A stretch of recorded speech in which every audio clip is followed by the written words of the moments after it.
on avance un peu dans les spécialités. Maintenant, je vais appeler Lionel Rebibaud qui va nous faire une belle démonstration de ce que c'est que la gestion des risques dans sa spécialité. Je te laisse te présenter, Lionel. Merci beaucoup de m'avoir invité à cette session. Donc moi, je suis Lionel Rebibaud, je viens de terminer mon clinica au CHU d'Amiens.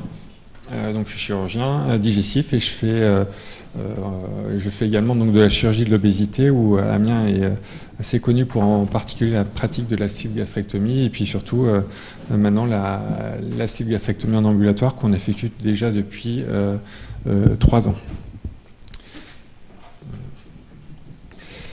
Alors donc j'ai fait une petite analyse des données de la littérature sur la réhabilitation améliorée et puis la chirurgie ambulatoire.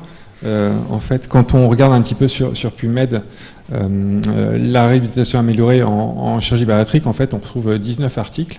Et si on regarde vraiment dans le détail, on s'aperçoit qu'en fait, il n'y a plus que 7 études qui traitent vraiment de ce sujet.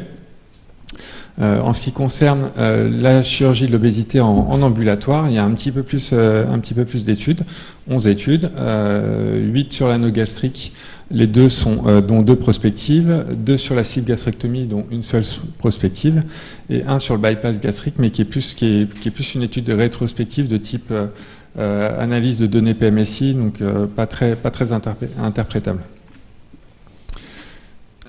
Concernant l'applicabilité de la réhabilitation améliorée, en fonction des études, on a aux alentours de 80%. Après, la plupart de ces études sont peu descriptives. Et en fait, moi, j'ai surtout retenu cette étude de Lemanu en 2013.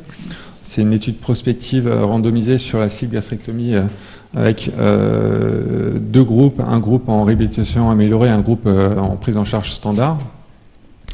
Et en fait, dans le cadre de leur étude, il y avait une compliance de 85% dans le groupe réhabilitation améliorée. Et on voyait vraiment point par point le taux d'adhésion au protocole en fonction des différents items de la réhabilitation améliorée.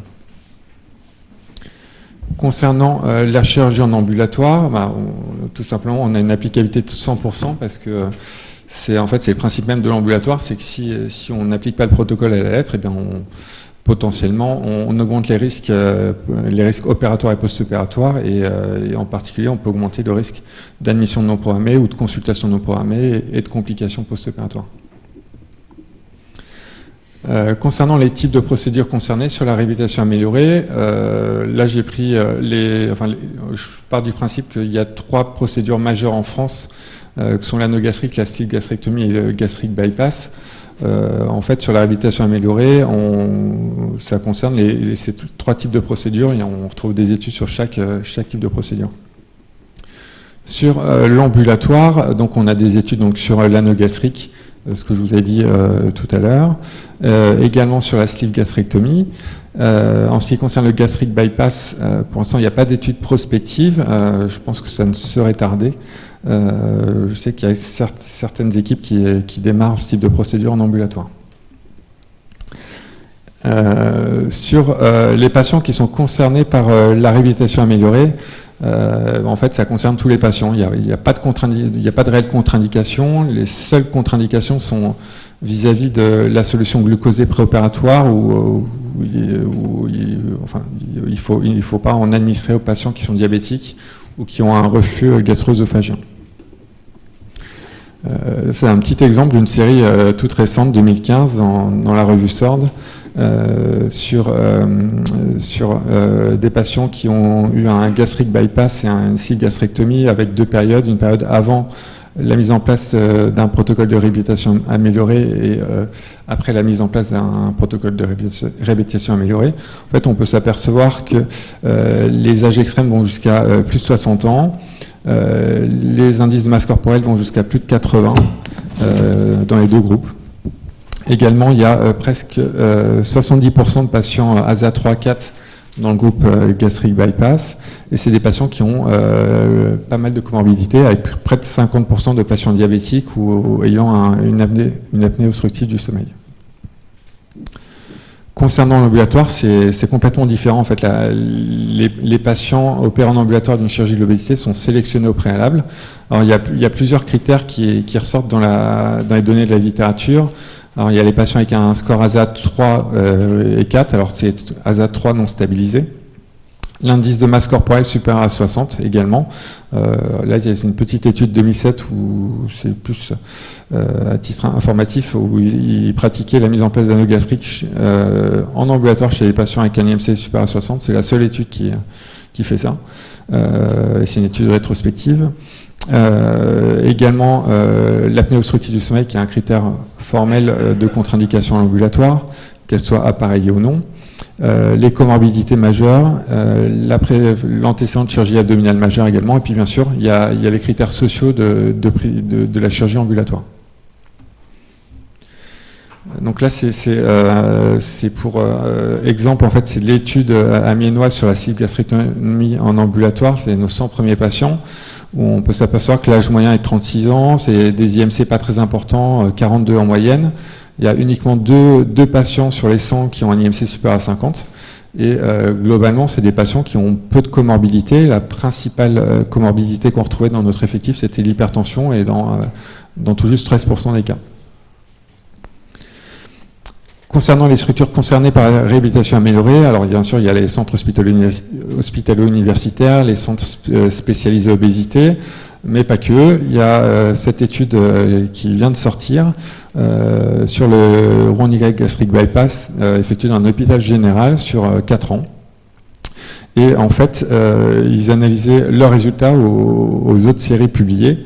Et en fait, on peut s'apercevoir que globalement, les résultats sont à peu près similaires. Donc, il n'y a pas plus de morbidité, que ça soit effectué en centre avec une grande expertise ou en centre périphérique avec une expertise moins importante. Sur la chirurgie ambulatoire, alors pour l'instant, sur l'anneau gastrique, la première série publiée était une série d'un CHU. Depuis maintenant, il y a énormément de centres qui pratiquent ce type de procédure en ambulatoire. Il n'y a pas que des centres experts. Sur la gastrectomie, la première série prospective donc, vient également d'un CHU.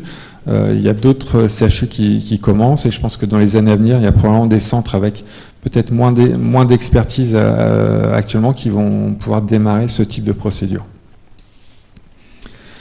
Sur le suivi après chirurgie bariatrique, sur la réhabilitation améliorée, il y a une seule étude qui fait part d'un appel du lendemain. C'est quelque chose qui est pas réalisé, alors qu'en ambulatoire, c'est effectué de façon systématique, et il y a même certaines séries où les patients sont appelés le soir même du retour à la maison. Alors, pour nous, à Amiens, c'est le chirurgien qui appelle systématiquement le patient le soir même de l'intervention. Concernant la consultation rapprochée, en réhabilitation améliorée, il n'y en a pas, tout simplement, il n'y en a pas. Les patients peuvent sortir à J1, ils sont revus à 1 mois après. En ambulatoire, en fonction des séries, de l'expérience des centres et du type de procédure, les patients sont revus entre J1 et J4 post-opératoire. Sur les éléments du protocole de réhabilitation améliorée, en fait, j'ai essayé de voir un petit peu si par rapport à l'ambulatoire, il y avait de grandes différences. Et en fait, sur les éléments du préopératoire, on peut s'apercevoir que les éléments sont similaires, hormis sur la solution glucosée qui n'est pas proposée en ambulatoire. Mais en fait, quand on regarde un petit peu la seule étude prospective sur la sleeve publiée dans ce domaine, en fait, on s'aperçoit qu'il y a à peine 10% des patients qui ingèrent cette solution juste avant, enfin 3 heures avant l'intervention chirurgicale. Donc au final, tout ce qui est préopératoire est à peu près similaire entre que ce soit fait en ambulatoire ou en réhabilitation améliorée. Sur le péropératoire, on retrouve exactement les mêmes choses, hormis la gestion optimisée des fluides. Alors, après, je ne suis pas anesthésiste, mais en discutant avec mes anesthésistes, a priori, les patients en ambulatoire sont un peu plus remplis qu'en réhabilitation améliorée, donc il y a une petite différence sur ce point. Et puis sur la période post-opératoire, il n'y a aucune différence, il n'y a pas de drainage vésical, une prévention systématique des nausées et des vomissements, et bien sûr une mobilisation précoce des patients. Donc, en termes de résultats, on peut voir que entre les groupes ERAS et réhabilitation améliorée et ambulatoire, alors en termes de réadmission ou de complications globales, on a des résultats à peu près similaires. Après, c'est un peu difficile de comparer comme ça, puisque en fait, il y a beaucoup de procédures de bypass en réhabilitation améliorée, alors qu'en ambulatoire, il y a plus d'anneaux gastriques. Donc on peut pas comparer vraiment les résultats de deux interventions différentes avec des morbidités différentes. Par contre, quand on regarde deux séries sur la même procédure en prospectif, que ce soit en réhabilitation améliorée ou en ambulatoire, les résultats sont similaires. Donc pour conclure, la chirurgie bariatrique en ambulatoire nécessite une sélection préalable des patients, ce qui n'est pas nécessaire en réhabilitation améliorée. Néanmoins, la majeure partie des éléments de la réhabilitation améliorée sont similaires à ceux de la chirurgie ambulatoire. Et donc, pourquoi pas proposer le même type de prise en charge pour les patients en ambulatoire vis-à-vis en particulier de la solution glucosée administrée en préopératoire. Merci.